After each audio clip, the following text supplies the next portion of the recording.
네, 오늘은 7월 30일 수요일입니다. 새벽 예배 나오신 우리 성도님들 환영합니다. 말씀 나누기 전에 공동기도 제목으로 기도하시겠습니다. 배옥준 집사의 뇌졸중을 치료해 주십시오. 언어가 회복되고 오른쪽 팔다리에 힘이 생겨나도록 해주십시오. 권하자 집사가 다시 걷도록 해주십시오. 이승학 성도의 뇌종양 치료가 잘 되게 해 주십시오. 권현민 형제가 신장 이식 수술 후 회복이 잘 되게 해 주십시오. 김예브람 형제가 신장 이식 수술 후 회복이 잘 되게 해 주십시오. 김시 집사가 걷도록 해주십시오. 대빅박 형제의 건강을 회복시켜 주십시오. 노승호 집사의 항암 치료 후 건강을 회복시켜 주십시오. 함지호 장로가 항암 치료를 잘 이겨내도록 해주십시오. 예수님의 이름으로 기도합니다. 아멘. 오늘 본문의 말씀은 에스겔 10장 1절에서 8절까지 말씀입니다. 하나님의 영광이 떠나면이라는 제목으로 하나님 말씀 함께 나누시겠습니다. 오늘 본문에 보시면 하나님께서 하나님의 영광을 예루살렘 성전에서 거두시겠다고 그렇게 말씀하시는 부분들이 기록되어져 있습니다. 그리고 심판을 함께 말씀하십니다. 이 두 가지가 함께 연관되어져 있는 것입니다. 심판은 하나님의 영광이 떠난 다음에 그 심판이 임하게 되는 거죠. 하나님의 영광이 떠나면 반드시 심판이 그들에게 찾아오게 되어져 있습니다. 성경에 보시면 오늘 지금 10장인데요. 8장과 9장에 보시면 하나님께서 왜 떠나시는지, 하나님의 영광이 거두어지는 이유를 아주 자세하게 설명을 했습니다. 4가지를 이야기합니다. 그냥 간단하게 말씀드리겠습니다. 첫 번째 8장에 보시면 우상 숭배를 하기 때문에 하나님의 영광이 떠난다고 말씀하십니다. 여러분, 우상을 숭배하면 하나님께서 그곳에 함께 계실 수가 없습니다. 그래서 하나님께서 떠나십니다. 9장에 보시면 불의와 포악한 행동을 행합니다. 불의를 행하고 포악한 일을 합니다. 그래서 하나님께서 떠나십니다. 또 8장에 보시면 지도자들의 타락, 지도자들이 하나님의 말씀을 가르치고 말씀을 함께 나눠야 될 사람들이 타락하면 하나님께서 떠나십니다.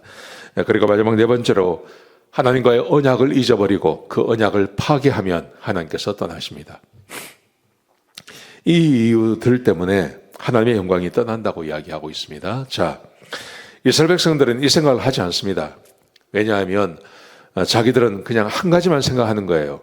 자기들은 하나님의 선택된 백성들이고, 그리고 우리에게 성전이 있고, 우리에게 율법이 있고, 그 성전 안에 그 성막 안에, 그 성전 안에 그 하나님의 법궤가 있는 이상 우리 문제 없다, 이렇게 생각하는 것입니다. 그래서 하나님이 떠나실 리가 없다, 그렇게 믿는 겁니다. 그리고 온갖 우상을 숭배하고 죄를 짓고 범죄하는 일을 계속 행하는 것입니다.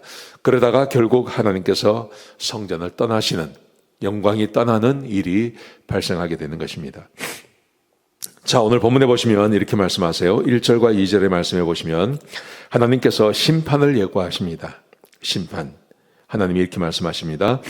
하나님께서 가는 베옷을 입은 사람에게 말씀하시기를 너는 숯불을 가져다가 예루살렘 성읍에 뿌리라고 말씀하십니다. 숯불을 가져다가 그것을 예루살렘 성에다 뿌려라. 그러니까 뜨거운 불이 임하는 것을 말하죠. 하나님의 심판을 말하는 것입니다. 하나님의 심판이 그들에게 임합니다. 우상 숭배하고 범죄하고 죄짓고 하나님 말씀대로 살지 않고 하나님의 언약을 잊어버리고, 그러면 하나님의 심판이 임하는 거죠. 하나님께서 그렇게 하시겠다고 약속하셨습니다. 그런데 오늘 본문에 보시면 그렇게 말씀하신 다음에 4절 말씀해 보시면요, 그때 주의 영광이 움직이는 모습을 보여주세요. 법궤 위에서 성전의 문지방으로, 그리고 성전의 문지방에서 성전 안뜰로, 성전 하나님의 영광이 움직이는 모습을 보여줍니다. 근데 이것이 원래 법궤 위에 있어야 되죠.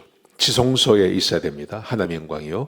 근데 하나님께서 영광이 법궤를 벗어납니다. 지성소를 떠나십니다. 그래서 성전의 문지방에 오셨다가 그 문을 나가셔서 성전 안뜰로 움직이는 모습을 보여주시죠. 그리고 영영이 떠나시는 그 모습을 보여주시는 것입니다. 여러분, 하나님의 영광이 우리의 삶에 머물러 있어야 됩니다. 제가 지난 주일날 그렇게 말씀을 드렸는데요. 하나님의 은혜가 우리 가운데 머물러 있어야 됩니다.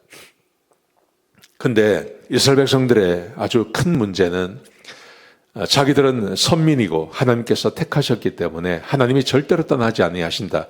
그렇게 생각하는 것입니다. 현대 교회 교인들 중에 많은 분들이 내가 구원받았다. 내가 구원받았기 때문에 성령님은 절대 떠나지 아니하시고 나는 버림받지 않는다. 그렇게 말씀하십니다. 여러분, 물론 성령이 떠나지 않습니다. 하나님이 우리를 버리지 않습니다. 그런데 문제가 뭐냐 하면 구원받지 못했다는 데 문제 있습니다. 구원받았다는 것을 너무 쉽게 생각합니다. 현대 교인들이 다 그렇습니다. 구원받았다는 것을 너무 쉽게 생각합니다. 내가 예수님을 영접했다. 그래서 나는 구원받았다. 그렇게 말합니다. 여러분, 믿음으로 구원받고 예수님을 영접해서 구원받는 것입니다. 그런데 진짜 구원받은 사람에게 드러나는 현상, 그 사람이 진짜 구원받은 사람이라면 성령이 함께 거하시기 때문에 드러나는 증거들이 있는데 그 증거는 생각하지 않으시는 거예요. 그래서 내가 구원받았기 때문에 하나님은 절대 나를 떠나지 않는다. 그렇게 생각하십니다. 여러분, 그게 큰 오해입니다. 이스라엘 백성들이 우리는 택함받은 사람이기 때문에 하나님께서 우리를 떠나지 아니하신다. 아닙니다. 하나님께서 떠나셨습니다. 나는 예수님을 영접했기 때문에 구원받았다. 아닙니다. 구원의 증거가 있어야 됩니다. 구원의 증거 없이 내가 그냥 예수님을 영접했기 때문에 나 구원받습니다. 나 예수님 믿습니다. 하나님 믿습니다. 그렇게 말할 수 없다는 것이죠. 자, 그래서 6절 8절에 보시면 하나님의 심판이 그들에게 임하는 것을 보여주고 있습니다. 이 1절부터 8절까지는 세 부분으로 나누어집니다. 1절 2절에서는 심판을 예정하셨고요. 예고하시고, 그리고 3절에서 5절에서는 하나님의 영광이 떠나는 것을 보여주시고 그 영광이 떠나신 다음에 6절에서 8절까지 심판이 임하는 것을 우리에게 말씀하고 계신 것입니다. 사랑하는 성도 여러분, 우리가 정말 조심하고 우리가 염려해야 되고 우리가 나를 돌아보고 조심해야 될 것, 하나님의 영광이 나를 떠나지 않았냐 하는 거예요. 내가 진짜 구원받은 백성이냐 하는 겁니다.